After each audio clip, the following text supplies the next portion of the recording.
Hello, everyone. I'm hosting today because Nathaniel's very tired. So welcome to the most recent episode of the Tullen Back podcast. We've got a nice, positive podcast to talk about this week. Obviously, a draw against Bristol City, a win against Leicester, and a very exciting but late transfer deadline day. I think it was probably planned to be late on purpose. Absolutely. So we're joined by Nathaniel this week, who wasn't going to come on, but decided he was going to come on late on. So he's here to mourn Ryan Longman's departure. Would probably be the correct choice of words there. We've got Tom on and Will. How are we all doing? Yeah, I'm doing great, man. Doing great. Smashing. Except the Longman news, quite decent, except being tired. Oh, well, I mean, I'm pretty. We'll briefly talk. We'll talk on the episode today about Bristol City game, and then obviously that very, very good win away at Leicester, which leaves us in good stead for the international break, and then we'll talk about deadline day. So everybody that's in the comments, just give us your thoughts on deadline day, the signings, departures. I think Savvy Simon's probably got quite a bad end of the deal, considering the manager that brought him in is now sacked. but we'll touch on that later. So obviously the Bristol City game, I wasn't at that one. I was away on holiday. I believe all three of you were there, or just Tom and Will? All three? Yeah, I was there. You were there. You scored. Yeah, I did score. Yeah, it was a good finish. I got in the box late. Yeah, it was a good ball. Cheers, Liam. We'll come to you first then, Tom. So we'll just briefly talk about Bristol, because obviously it was quite a while ago now. We've got quite a lot to cover. But on the Bristol City game, what were your overall thoughts on it? Because it was quite a mixed game, wasn't it? Yeah, I think first 20, 25 minutes looks like we could blow them away, like in attack. And I think, the patterns were good. Like, obviously, Delap was making them the runs out wide. And that's obviously how the goal came.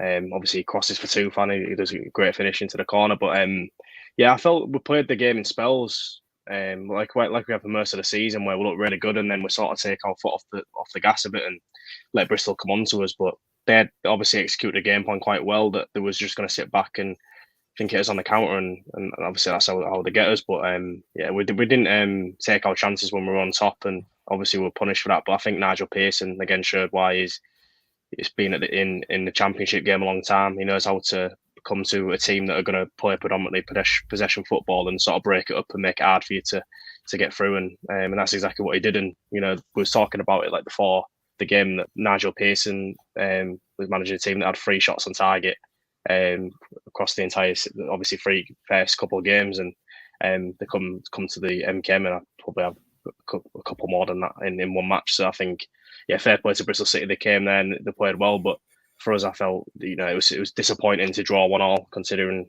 we was on top for large spells, and it wasn't until the last 20 minutes where we looked like we could score more goals. But want to be, but it was a decent performance. Yeah, I mean, I was saying on a channel I was on the other day that I think our biggest issue this season is that we can't seem to keep a consistent level of control over a game across the 90 minutes. There was always like a period of the game where we're in control than the other, which is sometimes normal football, but we don't seem to have that impetus in us at the minute to really take the game by the scruff of the neck. Tufan, though, obviously had the target of 15 goals this season, scored the goal again, so he's on 4 goals. He's 4 goals in both his home games, so he obviously likes scoring at home. But how important do you think Tufan's going to be this season? Well, obviously with the likes of Aaron Connolly coming off the bench and scoring goals, getting his first call up to Ireland as well in a long time, and we've got competition up top, which is healthy. But Tufan is making a claim for being that starting striker alongside Delap. Oh yeah, I think you could probably make a good case that Tufan's going to be our most important player this season with the job that he has in the midfield, and being the link between the midfield and the attack. And he started well. I mean, he looks a different player from the one that joined us, to be honest. I mean, when he joined us, he still looked okay, but the way he's improved under Rossini is nothing short of ridiculous. And I can just imagine somewhere in the dark corner, Dan Gosling is absolutely steaming with how this has gone. Yeah, I mean, the thing is with Tufan was, obviously he's come in as a midfielder, and then towards the end of last season when strikers got injured, we played him as kind of that false 9, that striker up top on his own. And I said I think he looks better in that position personally, because it allows him to get into the box, where obviously he's very dangerous, as we've seen already this season and for large parts of last season. But like you say, playing alongside somebody like Delap who can hold the ball, get us, be that platform for Tufan to make those late runs into the box or to hold onto the space on the edge like he did against Wednesday for his goals. But his creativity and his intelligence around the box is going to be so important. But another one I want to touch on, because it was a really good assist from Liam Delap, Nathaniel did. So with Delap coming in, we had the usual case of, Stoke Preston fans saying he's not that great. You've not got a striker who's going to be prolific or score loads of goals. But against Bristol, he showed that he's more about the goals into. He's given us a completely new dimension in attack. Like we say, that assist for Tufan was brilliant, wasn't it? Yeah, I mean, it was a really nice move, and again, playing out from the goalkeepers, that's what they're trying to do.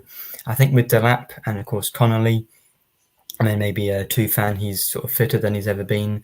Hopefully, we've seen his, getting the best out of them, whether that's just giving them the confidence, and strikers like Connolly or maybe Delap fits into our system better. But with the few dribbles he's had so far and that lovely goal against Leicester, he's reminded me a little bit of Gyökeres for Coventry. He scored a lot of really good dribbles and has a lot of pace and tall striker.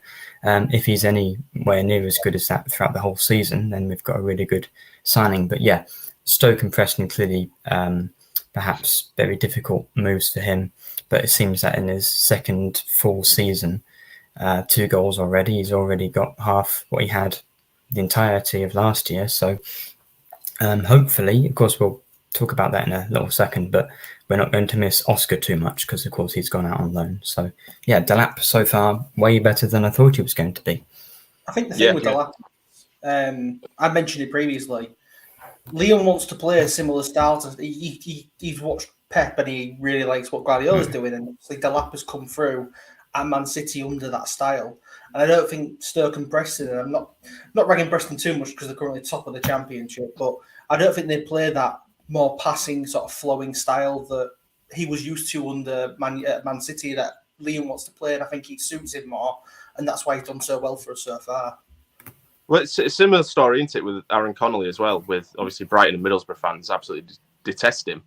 Like, Brighton fans couldn't have been happier to see the back of him when we announced him signing permanently. They were over the moon. So, I mean, maybe we've got a case of Liam Rosenior's turning out to be a very good man manager. I mean, I think I can say safely that I would have guessed he would be very good at that man management. He seems a very good, kind of guy. Come have a chat if you need to. What do you need to get off your chest, kind of thing, and works on players' games because he knows how good they can be. And like we say, Tufan, Delap, Connolly, all these examples of players that didn't really cut it somewhere else and have come here and sort of revitalize their career. It's only going to be good news for us, isn't it? So, but yeah, a very strong, a decent draw against Bristol. I mean, their goal, they maybe were a bit unlucky that the first one was called offside. I think it was very close. You see him give, you see him done. Like we said, they had so many chances throughout the whole game. The XG was like over 3, which is really rare. That lovely XG stat that Will loves. Oh, yeah. It's delightful, isn't it? That was quite funny, I thought, that offside goal, because I couldn't tell if it was offside from all the way on the other side of the press box, but the way that Naki Wells went all the way up right in front of the linesman and then flagged. Yeah, it was a really late call, wasn't it? It was like he was unsure. I think the referee gave the linesman, to be honest, in the end. Yeah, but then obviously, like we say, the comment from John where Connolly was through on goal as well, it's a game of fine margins. We could have also won it towards the end. It was a really good save. But yeah, a strong point against. Yeah, a strong point against Bristol at home. We'll move on to obviously Leicester, which was yesterday. Tom, I believe you went, didn't you? Yeah, I did. Yeah. Who else went? I mean, what an away end that was. It seemed like a right experience. Just tell me about the day. What a game that was. I think that, if I'm being honest, that the atmosphere and the performance probably one of the best I've seen in years. Especially when you go to a team like Leicester, they won the first 4 games. You're thinking you're going to go there, it's going to be a struggle. But we go there and we settle in so nicely and into our style. We go there with no fear. We're not scared about playing out from the back and sticking with the same style. Like Rossini said before the season, we're going to go to every single team this season. We're going to play football. We're not going to sit back and wait for them to come on to us. And I think that suited us down to the ground. I think Leicester this season have been used to playing against teams like a low block, where they've got the quality to break teams down. Whereas we came in there, we got in the faces straight away, and that's they didn't know how to live with us really. Seri got on the ball, controlled it. We had the energy, Regan Slater up and down. Obviously Connolly holding up the ball, strong as an ox, even though he's small, and then obviously Delap unplayable. obviously Rosenia tweaked the system a little bit, put Delap on the right and Traore centrally, and that worked a treat because Delap bullied Callum Doyle all game. Like you just had the better beating him every single time he got the ball, and obviously that's how the goal comes. Obviously we're free. I think it was Seri played the ball to Delap out wide, and gets him 1v1, cuts inside, finishes on his left foot. But it's just so dangerous when you got to play that quick, that strong, that fast. That we could actually also use both feet as well.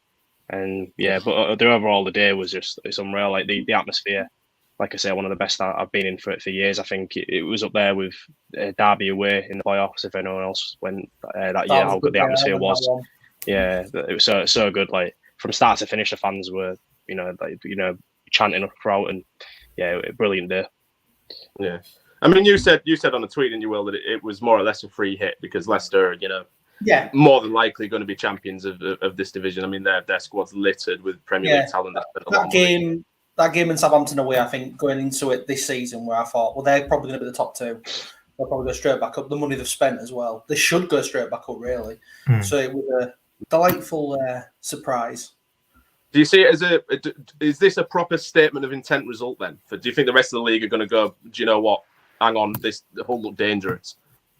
I have a feeling that they will a bit, definitely. But I think it's also a vindication of Rosenia and wanting to play the style that he's after playing. I think it shows that, sometimes it can be a bit dodgy, but this is what can happen if you play this way. And if the more we play this way, the more these sort of performances will come. Yeah, I think people can say that, Leicester dominated and stuff like that, and they had the chances, but they didn't really test Nottingham, did they? At the end of the day, like they huffed and puffed, and I think when they brought the Vididity on, that left winger, and the lad on the other side, I don't know his name, I think they looked really dangerous, and I think we did well to hold out that last 15. Because I felt that if they got a goal, they'd have gone on to win it. It was that sort of game, but I think defensively we were so good, and I think the catalyst of that was putting Vinagre on the left back and moving Greaves to centre backs. I felt Vinagre, like with the quality he can bring, like obviously the reason why Vinagre played is because Leicester have got fast wingers, but he dealt with that so well. And obviously he's great at manoeuvring out of tight spaces, and he's good up and down. I think with the quality that he can bring going forward, that's the perfect game for Vinagre, really. And obviously Greaves was great back at centre back as well. And obviously Alfred Jones quality again. So can't really fault any of the team, to be honest. Like it was one of them where, apart from perhaps Traore, I think everyone played really well. I disagree that you can maybe Traore is still not really sure, but I have a feeling he might not be in the next starting lineup when it comes to Coventry game in a couple of weeks. Well, you think Philogene or someone else is going to be in?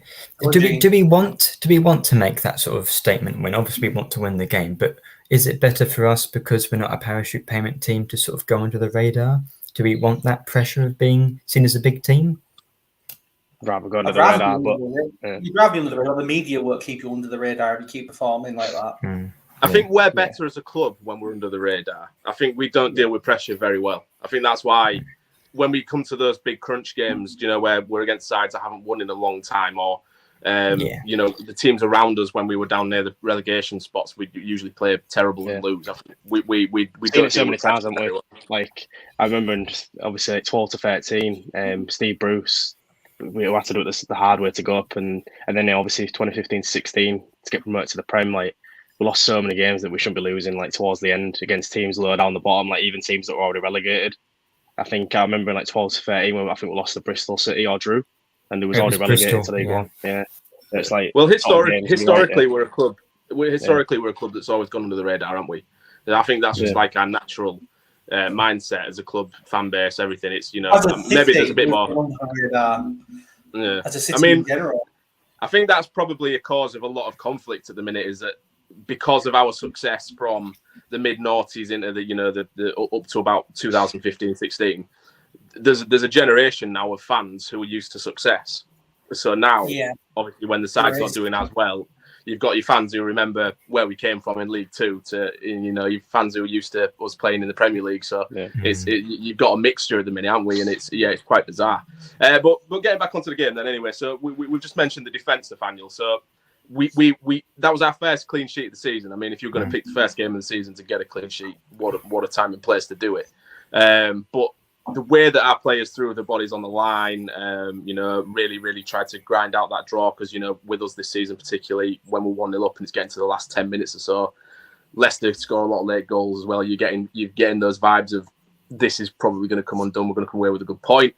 But we didn't, and it's clean sheet. Did that performance remind you more of the last season's defence? Yeah, because when we scored early on, I thought this would be a good time to get our first clean sheet, and I said to one of my friends on Twitter to fluke one, but I don't think it was a fluke. It's a bit surprising because I think Vinagre, although clearly fitter than he was in his debut, wasn't great against Norwich, so that was a bit surprising. But we need to defend better as a unit, and it's so surprising again after Bristol because we conceded so many chances. But I think when you're playing against Leicester, you've really got to be on the top of your game. And it's good we did, keep the clean sheet. I mean, Liam Smith's saying they got a goal that would have probably won it. And I think that's what they did in their first game against Coventry. They were 1-0 down for a while. So, fantastic to get that. And hopefully means we can go on a run. I thought perhaps, we all predicted except Will that we would lose the game. I think, we've got 2 weeks. We've got 2 home games coming up. Really, hopefully this is the start of a really good run because hopefully a run of clean sheets because we defensively until then throughout the season we hadn't been great, but it's a habit. That's what Rossini said last year, and I think we've had almost half our games under Rossini have been, I think it's 14 from 33 clean sheets, so still very good record. Hopefully we can get back to that habit consistently. Yeah, because I think before the game, I felt that we'd go there and perhaps lose narrowly, but judging on the basis of the games that they've had this season, Leicester, they've only been winning by 1 goal, even against like Rotherham that are going to be down there this season fighting relegation. So I didn't go out there going there scared of what they're capable of achieving. I felt that we could go there and give them a game, but I didn't think we'd come away with a victory, if I'm being honest, brutally. But we came there and we executed the game plan perfectly. So you can't complain at that. Yeah. I think one of the only criticisms of last season was, despite us being hard to beat, that we were drawing far too many games. Oh, yeah.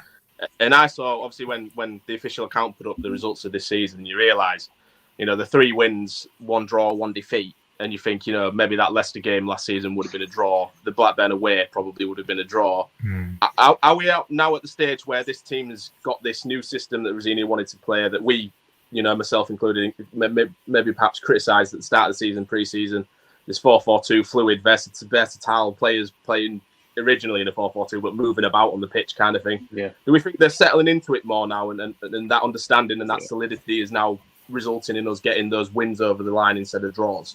Is that because I think obviously the first 2, I felt from watching that we wasn't really playing how was last season in terms of the movement. I think was quite static. It was easy to play against. We would get the ball wide and would just obviously pass it back and pass it around with no purpose. Whereas now we're actually playing with purpose. As soon as we get the ball, we'll build it from the back, but we're looking to go forward. You see out the ambition we showed with Delap's goal, looking to get the ball straight forward to him. And I think now we're playing more fluidly. There's more movement, like you're saying. It's not like a static 4-4-2. We're actually sort of playing. We're so hard to sort of pick up. I think the way that teams can get us is probably by playing with a number 10. Getting in between the lines, in between Seri and Slater, that's how teams can trouble us. But I think Leicester didn't do that really. They don't really have that sort of number 10 that can get in between the lines. Obviously, lost Maddison, but not really. I know you're not going to really replace him at Championship level, but you can get someone like a playmaker in there that's going to cause problems, and they didn't do that against us. But yeah, we are playing more fluid now, and that's how we're troubling teams because they find it so hard to pick us up. You having Delap drift out wide. You have obviously when Tufan plays, he does that, and it's so hard for teams to sort of play against us, I think, and that's the reason why we've had a good start to the season. See, and what you just went through a minute ago is exactly why people going mental after the Doncaster game was ridiculous, and why you should give it 10 games to truly judge a team, because that was 3 weeks ago, and now the fan base has completely switched from now that we're game. going up. We're walking it. Yeah, but the difference is that like I always say, the Doncaster performance was shocking, and everyone was rightful to criticise. Excuse my friend, but they were. And then everything that goes on beyond that then is a hypothetical. Is it going to fix itself? Is it going to continue like that? That's everybody's worry. But when you played I mean, with hindsight, the Norwich result was probably quite positive because they started the season really well, barring yesterday. Yesterday. Yeah, that was a bad result. But no one made the thing top is, level yesterday, though. Yeah, I mean, obviously now as well, he's got more players through the door that we obviously didn't, that are going to fit his system better, because we knew we didn't really have that much offensive threat out wide, I don't think. That's shown with Adama Traore playing out wide when he's clearly a midfielder, and players like Ryan Longman, who's naturally a wide player, who's probably going to go. Look, Nathaniel's face is lit up. But players like this, and then bringing in Lakilo, who I thought looked quite decent, has probably been quite, harshly dropped. I think Sean McLaughlin's probably been quite harshly dropped too. But this is the strength in depth that we've got. That's the thing with McLaughlin. Everyone loves McLaughlin. We drop him and get the clean sheet. Yeah, we brought him in last season and started getting clean sheet stuff. So it works. It swings and roundabouts, isn't it? I mean, the thing is the mainstay though, Will, and you'll love this, is Alfie Jones, and he was absolutely outstanding against Kelechi Iheanacho yesterday. He was Iheanacho's. Yeah, Iheanacho's got a. What impressed me was like, I think against these sort of teams you can sort of drop back and let him get the ball and drive it, but I felt Alfie Jones was in his face straight away. Like when the defenders getting in front of the man and winning the ball, I just love watching that. Like, and that's what Alfie Jones was doing against Iheanacho. I think in the first 10 minutes, I think both Coyle and Jones got a yellow card, and I was thinking, here we go. This is good. Walking on tightrope here for the rest of the game, but the fair play, like we didn't push into tackles, we didn't dive in, we sort of bided our time. But when obviously the ball was there to be won, and we had the opportunity to sort of push on some and win the ball back high up, we did that, and that started with Aaron Connolly pressing. Like he was so good yesterday at just pressing and obviously hiring defenders, and that's exactly, if I'm being honest, like maybe obviously it sounds bad saying this, but I think perhaps it was maybe a blessing Tufan getting injuries. I think Connolly's better at pressing in that sort of situation Tufan would have been, and then was able to push onto him a bit more. But yeah, I think I can't wait for Tufan to be back. But I mean, in terms of that game itself, like I thought it suited Connolly more than it would have Tufan. Yeah, I did think about this earlier when I was talking to one of the Coventry pods were asking if he'd be fit for their game, which I think he will be. But asking about whether or not we'd miss him at Leicester, and it's one of those in it where Tufan, I feel, is more of the player you play at home, because he's got that more space and time to. I think away from home, when you're the dominant team. Yeah, when we're away from home, he seems quite anonymous, doesn't he? He doesn't have the means to press, like you say, like Aaron Connolly does. Yeah. So no, I think that's perfectly valid. I mean, Tufan's obviously going to score goals this season. Connolly's going to score goals this season. Delap showing that he's going to score goals this season. This is something that was probably one of the biggest concerns of the start of this season. Can we score goals?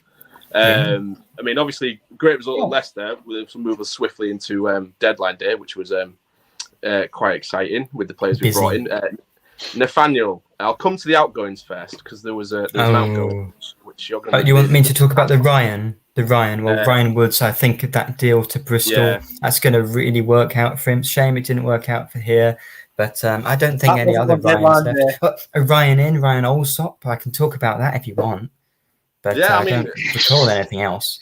We can cover. It doesn't have to be deadline day exclusive. We can cover the other transfers beforehand. Obviously, like Ryan Allsop has signed in the meantime when we've not had an episode 2. So have you got more competition? The royalty-free violin music to play now for Nathaniel's fave. Do you know what? If I'd have thought about it, I'd have actually found the sound and played it, just like Mr. Krabs' meme with the small violin. It's in my head. I'm playing it up here. But should we cover the actual incomings and outgoings then? So obviously, since we last had an episode, I mean, obviously that we didn't mention Ryan Woods, who's been gone quite a while now. Ryan Allsop's been brought in as competition to Ingram, which we obviously thought we needed. Another goalkeeper that can play out from the back. Yeah. Another player that's come with quite a bit of criticism from his former fans, so he's going to be absolutely mint.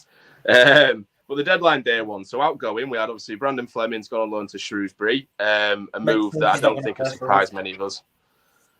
Do we think that's probably the last we see of Brandon Fleming? Do you think he goes in summer? Yeah. I don't know what his contract length is. Probably. Yeah, I've thought that every time. Every time I see him, I think that's the last time. I mean, he keeps showing up. He's not young no more. He's 24. He's 24 this year now. So he's not like 21-year-old spring chicken. Do you know what I mean? He's like someone that's got play. He's got to move on now for the best of his career, and I think he is a League One level left back. I don't think he's Championship anymore. I think there was a point where he was, but that the injury sort of set him back, and then from there he's not really, pushed on. That's it. He never really pushed on from what his initial best of form. He never. Yeah, because he's had 6 years. He's had 6 years since he made his debut in the League Cup, and he's not got into the team after 6 years. And he's hardly played any games, to be fair. You look at the amount of appearances he's made for his age. He's not racked up 100, I don't think. He's nowhere near 100 maybe in his career. Which is quite bad.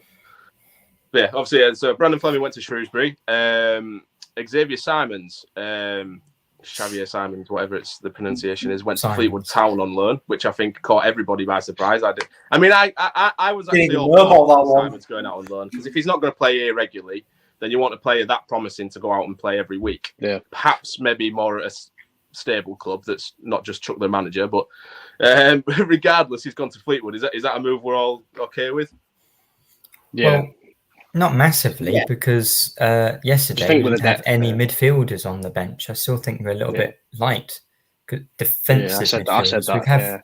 I guess when Morton and Doherty are in, that's fine. I'd say Tyler Morton's just got here as well, who I think is an improvement at them. I just don't think Rossini's a big fan of, like, although I would like one. He's not a big fan of like a big midfielder that's going to just sort of sit in front of the defence and be stagnant and win possession back and stuff like that. He'd rather have like two players that are comfortable in possession and obviously can have the legs to get up and down.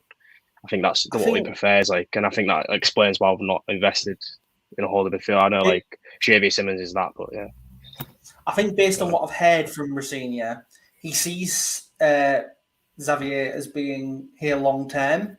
And I think I have a feeling he wants him to take over, if he can get him there, to take over Seri's role when Seri eventually leaves. Yeah, because he's not young. He wants him, and I think as a result, he wants to send him out on loan and get him blooded, get him used to playing regular football. And I think that's the other way he's going to do it, is by going out on loan somewhere. But as you said, I'm going to maybe what could possibly be a bit of a basket case that haven't won a game yet this season. Might not be the best idea. Well, get in the squad then, surely. If they're at the same time, he might be guaranteed football as a result. Might be the best player. So then probably one that's Marmite with the fan base. I'm actually really interested to know all your three thoughts on this one. Obviously, Oscar Estepinian going to FC Metz on loan with a view to buy, I believe, in summer for 4 million or something like that. Is that a wise move, considering injury-wise we might be quite thin up top? I wasn't happy with that, if I'm being honest, because I felt if you look at Aaron Connolly's injury record, if he got injured, for instance, would be light on forwards. You've got Delap, and then who else is there? I know you could play Tufan Traore as the two strikers. That's probably what Rossini sees, but I wasn't happy with Oscar leaving in terms of what he can bring off the bench. But obviously, he's probably up there with the best finisher we have, like in terms of like instinctive finishing, and sometimes late on in a game, like you can bring him on and it come up with that important goal. He scored a lot of important goals last season, so letting him go was quite disappointing without bringing in someone else in, because I know obviously it was linked with Keenan Davis. I don't think he was the sort of guy to replace him given his goal record, but yeah, I think with Oscar it's one of them where I think he does want to play regular football, so he's seen the opportunity there to leave and he's grasped it, and you can't really argue with that. It's just disappointing from my point of view, to be honest. It would have been a bit more justified if we had got Davis in or another striker, I think, because he was looking at Davis's hold-up play, perhaps not his goal record. But yeah, I agree. I mean, of course, if it's a loan deal and Delap or someone gets injured, then of course perhaps we could bring him back in January, possibly. But yeah, because I guess Rossini's brought in Delap and brought in most of the attacking players we have now, because we've signed so many. I thought this summer was going to be less busy, but it's another 10 signings. So I guess he prefers him, Delap, over to Oscar. But yeah, because he can score goals, and that's what you need at the end of the day. Even if it's not a perfect fit, it still worked out okay last season. I think 13 goals. I think that's the biggest thing, isn't it? With Championship clubs, it's so difficult to find a striker that can score 10, 15, 20 goals at this level. And Oscar did it in his debut season. But like we say, Rossini, he only scored, 2 goals from January onwards? He scored only 4 from after September. Yeah, so is he realistically somebody that is obviously going to fit the way that Liam Rosini wants to play? Yes, he's a great goal poacher, and I think I'd have liked to have seen him play alongside Delap for, Delap's hold-up play and him putting the ball in the box. That kind of goal that Tufan scored at Bristol City would be, absolute tea and biscuits for someone like Oscar. So, yeah, it's quite weird, but I can also understand it at the same time. He might go over there and set the league alight, and we get quite a nice, hefty fee for him. I mean, if it's $4 million buyout, that's decent enough for a free transfer, isn't it? But, yeah, you were going to say something, Will. Yeah, my feelings are I'm kind of a bit of both. Like, I'm obviously disappointed probably our best natural finishers leaving the club. But at the same time, it's good financially for us because his wages are off the bill. I think he was one of the top 3 highest earners at the club. I say we're going to make a profit from him as a result if we do it. Apparently, it's a €2 million loan fee as well, so we'll make money straight away there. And yeah, we might be a bit late with him, but when you actually look at it, Delap, Connolly, you could argue, you say Tufan can play up there. We play Traore up there. You can play Aliyah up there if he's fit. We've got that Harry Sandat in the under-21s who could easily be brought Cole Longman. We could recall Longman. I wouldn't expect it, but you never know. But there are a lot more attacking options we could play up front than there's ridiculous. I bet Philogene might be able to play up front. I don't know. I think people's concerns is more that it's not that people can't play up there; it's how effective they could be up there. Yeah. So obviously, Aliyah can play through the middle, but is he going to score as many goals? Going to get on to Oscar Wonder Liam hasn't been massively effective. Yeah. Well, there you go. That's the other side of it. I mean, it's a weird transfer because there's I had a family member of mine come to me today and say, "How come you've just loaned out your top scorer of last season?" I don't understand that. So, from an outside perspective, it's crazy. Yeah, it's a bit weird. Yeah, but internally, like we say, he perhaps don't fit the system. But we'll move on to obviously probably the one that Nathaniel's really, really looking forward to talking about, and that's Ryan Longman's gone on loan to Millwall. I'm actually really, really surprised he got a Championship move. I thought he'd go League One. That'd be nice as well. Yeah. How has he got a Championship move? I think he's easily got the ability to do well in the Championship. Well, because we saw it. Last time he was on loan to someone, he did really well. That was to us, of course. Yeah. It was just when his stock's fallen a lot. That's what surprised me.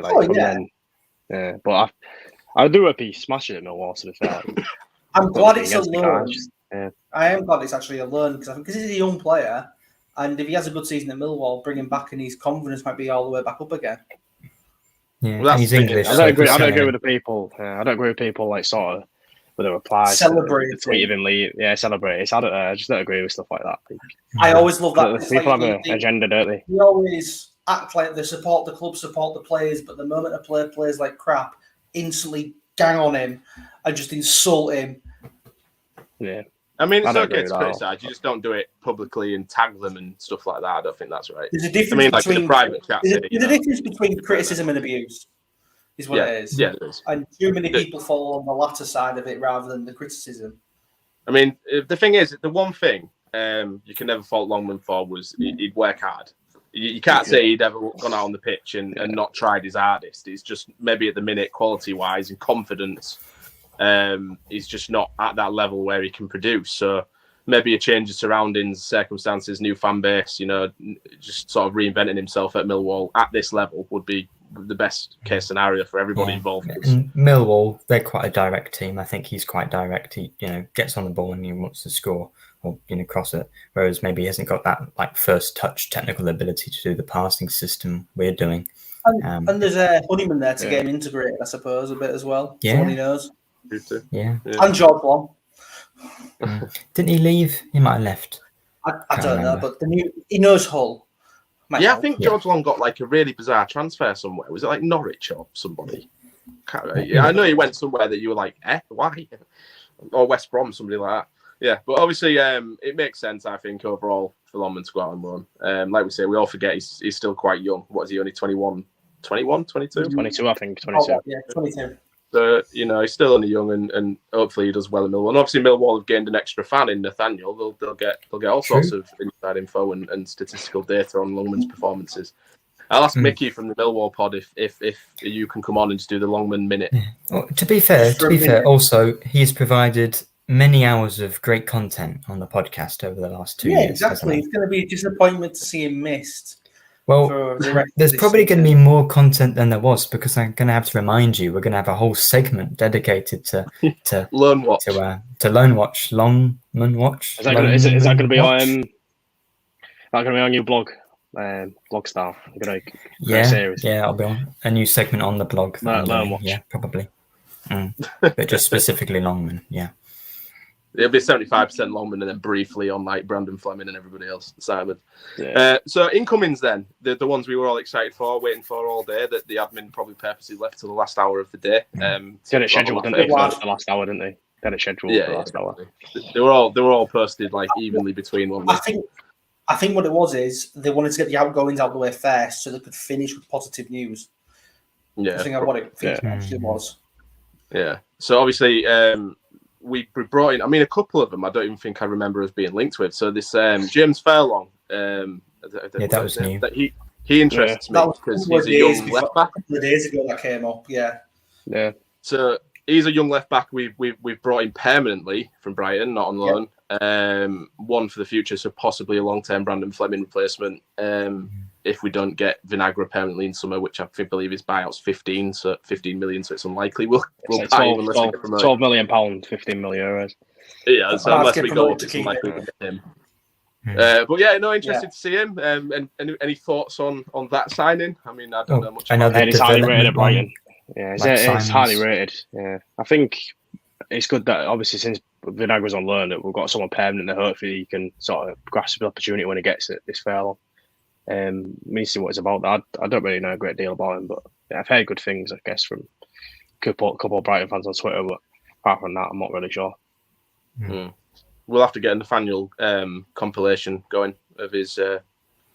Well, he hasn't scored highlights. any goals. He got 3 assists from Motherwell last year, and I mean the Scottish division. That's always a difficult one to judge because Celtic and Rangers keep saying that they could, stay up in the Premier League like 10th. But then Jim Scott. Yeah, but then who was the other guy? The other one from Motherwell. I don't know, but there's also David Milinkovic. Not Stephen Kingsley from the Scottish. No. Years ago, in like 2005, before I was born. Before you was born?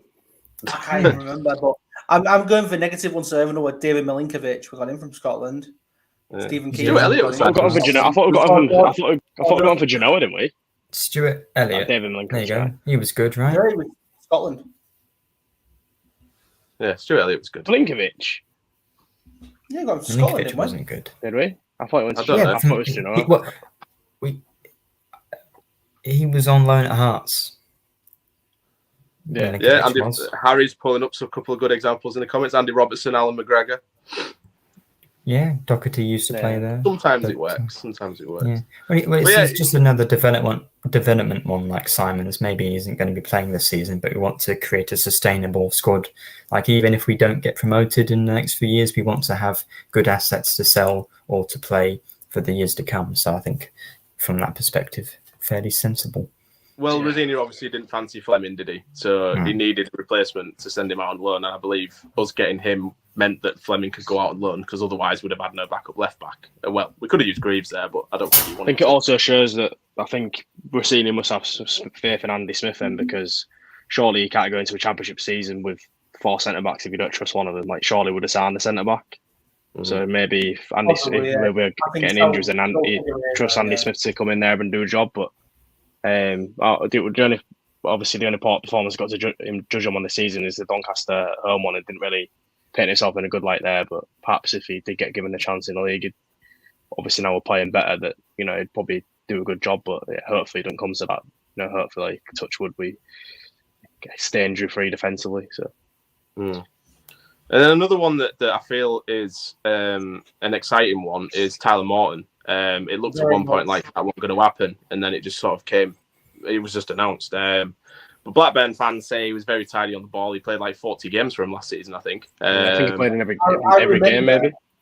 I remember when we played him last season, and I was in the press conference after the game, And Rosenior brought Morton specifically in the press conference after the game last season when we played them, Curious. which I thought was interesting. In hindsight, he's incredibly interesting, showing how much he's rated him for a while and been after him. And I'm with you. I think it's a really good signing because it looked really good for Blackburn last season.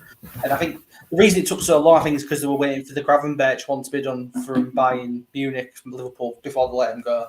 So I think that's why it took a while. Yeah, but a midfielder, you see, what interests me about it is I don't think that Liverpool would loan him here if he's not going to play. Well, I think he's Who's he going to play over Slater, right? Maybe. I imagine it'd be Slater's position on the pitch, but whether Slater doesn't move forward or whatever, I don't know. Yeah, but then do we really need another player up front? We've got so many. I know. Well, if Oscar's gone. Yeah. Well, then we've also got... but we've got Philogene coming in. Yeah. Well, I was going to say before, because we have been playing sort of 4-4-2, except Tufan's been behind. So is it going to be more like a 4-2-3-1 because you want Twine or Tufan in behind the striker, and then you want Philogene and Kilo or any of the others, countless others. Not going to name them all. I think it's just that many different systems. You can't really pigeonhole like it is. I know it's like we start as a 4-4-2, but with so many different systems that we play in one game. Like, obviously, sometimes Greaves will drop into, if he's playing left back, he'll drop into centre back, and then we overload the wide areas. It's like, I think obviously that we've got the versatility now to sort of play loads of different systems with the players we've brought in. And I'm just glad that we've invested now in the wide areas, like we've improved that, and obviously so far we're scoring goals, and that's obviously what we like last season. So, and we wanted that, didn't we? I mean, how many times did we come on this podcast and criticise Grant McCann and Shota Arveladze for playing the same system week in, week out when it clearly wasn't working? And now Rosenior has obviously got many systems, many formations, players that are versatile that can play pretty much anywhere on the pitch if we need to tweak it, change it, and he has been changing it. So now we've got, a manager who's showing that tactically, despite being very, very early in his managerial career, has, that know-how, that confidence to be able to switch it up. And like we say, signing all these players, we've got loads. Yeah, of course we have. But now we've got options, which is something we haven't had for, quite a while. We've always had a thin squad. Last season, we had quite a big squad, but they were all injured. So hopefully if they all stay fit this year, we're all good, but we're actually covered more in case of injury as well. So shouldn't hamper, any momentum that we get too bad. We'll move on to probably the biggest, one of the biggest signings of the championship, I think, in Jaden Philogene finally being announced coming in permanently. I assume everybody is happy with this. Yeah, I am. I had to wait for longer to know about it because I knew about it about a week and a half before it was revealed. It was horrible. ITK will. Nathaniel. In the know. And also, everyone will be coming into Will's inboxes every transfer window now, thinking he's ITK. I really thought it was going to be a Smith. Not really, just that. I'm surprised Will's not gotten his name on Twitter now, in brackets, ITK, next to his name. If anyone wants to message me, I'll just respond with a swift expletive. You did well not swearing there, Will, to be fair. But Philogene's an interesting one, because obviously he's going to, like Will said earlier, presumably go on to the right-hand side where Adama's playing at the minute, and perhaps didn't have the best of games against Leicester. But having Philogene and Twine as your wingers is, with Vinagre very and exciting. Christie, who got minutes and looked good against Leicester again. We're getting to a point now. We forgot about Christie. To be fair, when he came on, he was so good. Like he was doing. I thought he was going to score the goal that he sort of scored at Rotherham. He cuts in on his left and puts it in the corner. But obviously, I don't know if he shot it wide or I think he got deflected for a corner. But yeah, he looks so dangerous going forward. And yeah, I think obviously if Coyle have got dropped, you've got Christie and Vinagre running down the wing. It's exciting. We've been crying out for an exciting left back for years. We've not had one since Robertson, and now we've got on. He's only on loan, but Vinagre looks like that sort of Robertson-esque sort of player that's great going forward. I mean, I remember reading, go on. I do remember reading something recently about Scott Twine that when he wanted to join last summer, he'd asked about a load of like data and tactical analysis of how the team played, from Shota. And apparently Shota couldn't provide anything, which I think is telling me in hindsight. He couldn't provide especially what Vincent Kompany offered. But apparently when he came this time round, he said that Rossini's on a different planet to what Kompany was doing last season when it comes to how he wants to manage players and how he wants his positions and all the way they're playing, which I think is a good positive sign in long term what Rossini wants to do and how he's attracting players with what his vision is. Yeah, it's so important to have a manager that the players believe and trust, because you want to come to a club and know that your role is clear, that they're going to play a style that suits you, gets the best out of you, and that the manager will try and support you if perhaps you're not playing that well and won't just cast you out. So I think that having somebody like Rosinia, in contrast to Shota, is a massive plus for transfers. I think one thing that we need to note this time is obviously as we mentioned, the final incoming, which was Bora Eidenlich. Well, he goes by Bora, so let's just stick with that. Yeah, another one that's because I was going to say we've had a predominantly very domestic transfer window in comparison to last season. Could have one. Final little tech. Got a quota to fill. I mean, again, it's a transfer. He's a bit likened to that Ardagula. So if he's any good as him, like if he's close to as good as him, then we might have a gem on our hands. You know what I mean? Odd because you can't say it's one. You can't say it's one for the future just because forward, it's on loan and he's into the academy. Yeah. So I still think it's a bit of a weird one, isn't it? I guess it's just part of that link. Tan Kessler was saying in his interview, just with Villa and maybe with Davis, along with Philogene and with talking to Roma and talking to Fenerbahce. It's not necessarily that he's going to make a huge impact this season, but perhaps just a network sort. I think it's a networking sort of thing. Like, definitely. Yeah. It's probably just the experience. I mean, they're probably, where's he come from? Fenerbahce. So they've probably said, look, can he come over and be with your club for a year? He's going to learn so much from your manager, from the other players, from, some of the fantastic teams and players that are in the division. Yeah, so he's going to come back to Fenerbahce a totally different and more physical player, I would imagine. And it will. It's a shame that we're not in the cup because these players, like Andy Smith. Probably just personal growth sort of thing as well, like getting the player to what his comfort. It's more like personal growth, getting the player to what his comfort zone. So then that'll develop him on the field as well. Essentially, like obviously what Jude Bellingham did like so. Dortmund. Yeah. Similar sort of thing. Because is he a winger? He is. He's another winger. Yeah. So we're now overloaded on the wings, are we? But that's good. Like I said, it's a shame we're not in the cup because they've actually probably had some game time. It's a shame that the FA Cup. It's still the FA Cup to come, yeah. And Uriel Celli comes back in January, I believe. Oh, he's never going to play for us, is he? Above all the other ones we've got. We've still got like Aliyar as well, who obviously came on. Aliyar came on as well. I think he's better up front, to be honest. I think he'll be either one of the strikers. Yeah, I mentioned it earlier. I think he's a through the middle striking option. Yeah, I do think he can. Hopefully, he can start scoring goals. I'd love to see him sort of come into his own now. I don't think his place on the right. I don't think he's a good winger in this system, like because the Rossini wants to play like intricate, like sort of style where Aliyar's like direct. So I think if you could play him up front, sort of like a pressing forward, I think he can start scoring. Because obviously we've seen glimpses like last season when he was central. He makes them intelligent runs, but he's never had the end products. But hopefully, if he can add that to his game, then he could be a decent like sub to come on for Delap like later in games. Exactly. Yeah, that's and hopefully he can push on. But yeah, we've got a nice big squad. Hopefully that, despite a few injuries, would still be quite strong and competitive in every game. Cynic as well. He was back Cynic as well was on the first time since December. Because of course he had a decent loan since from January. Nice to see him back. To and be honest, again. So is he ever going to play? I feel like any of our wingers ever going to play because there are just so many of them. You'd assume he's one of the highest earners, and he's not playing. Probably. That's what concerns me. I thought they'd have probably sent him out on loan again, but obviously they plan to have him as part of the team in some way, shape, or form. I think if he's willing to fight for his place, I think that's the thing. I do think he's got the quality to sort of push I think it's good, obviously, having this competition because you know that the likes of Philogene, obviously, when he starts playing Swan and Lakila and that, they're going to push each other to get the best out of each other. So, but it's good to have different options. I guess like Cynic again is one of them sort of players that just likes to pick up the ball and run at defenders, and you need that sort of late on in games. I think like when defenders are tired, and hopefully he can make a difference. But yeah, maybe a loan would have been good, but hopefully he gets a chance.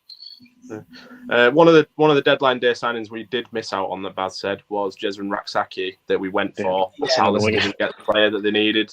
I believe we haven't got enough of those. It was that Keon desperate for a winger. Striker. But overall, then, are we saying successful transfer window? Oh yeah, definitely more positive. I'd probably say like a 7.5, 8 out of 10. To be fair, it's hard to say until they play. They might all be rubbish, for all we know.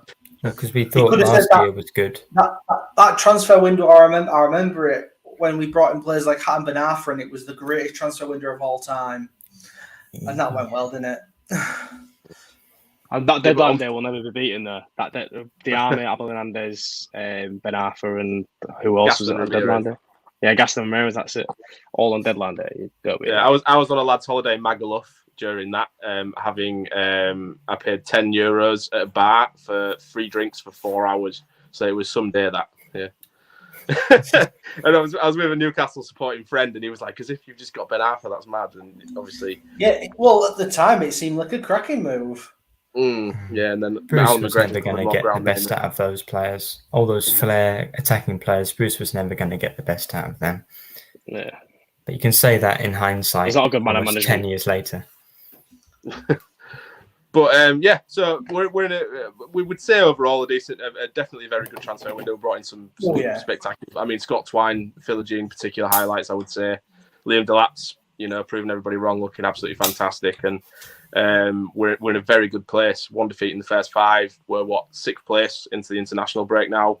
2 very big, tough home games in a row on the way back. We've got Coventry at home and then Leeds at home a few days after, so a couple of big ones. Leeds are tough. They couldn't even score against Wednesday. We scored 4 against them. Yeah, that's true. So, I mean, the next couple of games, are we saying, would you take I'll take 2 points. 2? Yeah. Snap. Would you? Oh, come on, man. I would take 6, but I think I'll take 2 points. I didn't say least what one I win. wanted. At least one win would be good. I mean, we've got Stoke on is it Stoke on a Sunday? Yeah, it is like a week after. So that's a very horrible one. That horrible. Yeah. I remember Middlesbrough a couple of years ago on Sundays. Is that going to be 3 TV games in a row then? Because we're always on Sky. Must be. Wait, it's annoying that Leeds is on a Wednesday. Commentary on Sky.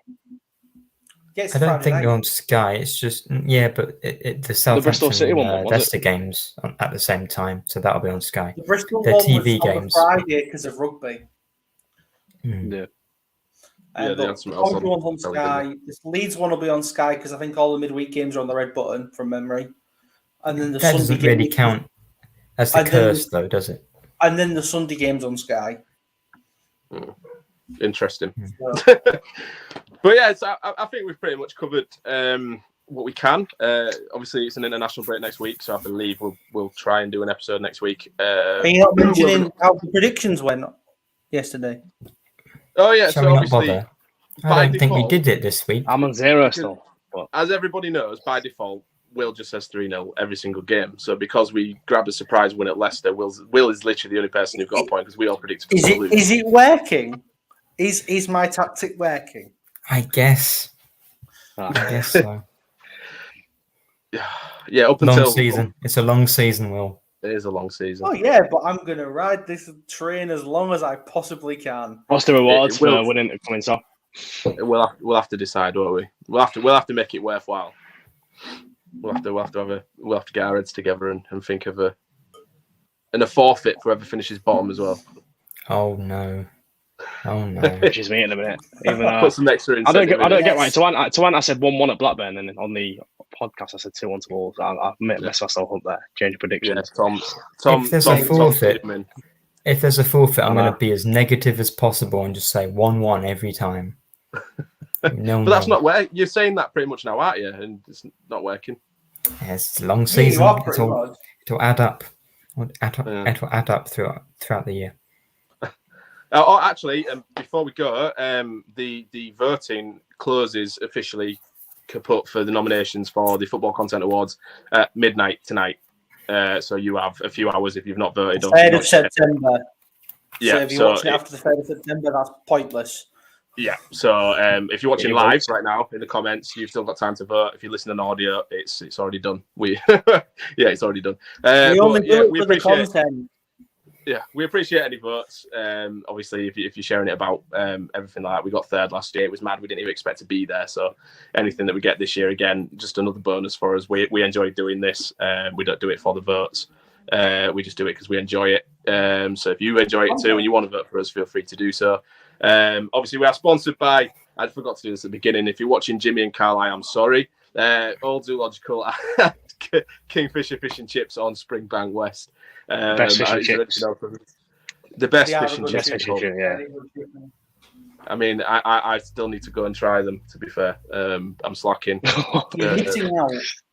I'm slacking. I keep telling him I'm going to go down, but it's... What we need to do is we need to get like you said before, we need to get some pictures for the website, I think. Picture of outside zoological as well. Yeah, we'll get it all sorted. It's hard because at the minute I'm working with us at work. We've got a busy Harrogate show on, and we don't finish till late, and I just can't be bothered to then drive back to Hull straight after. Thank you to everybody who's been watching. Thank you to Nathaniel, Tom, and Will who's joined us for this episode, and hopefully we'll be back with maybe a couple of previews next week. Whoever fancies it, I might do one with the Coventry and Leeds fans. We are on the White Rose. It's a national break, isn't it? Yes, it is. Yeah. That's why I thought I was going to get an opposition guest on this episode, but then thought it's pointless. We might as well do it next week.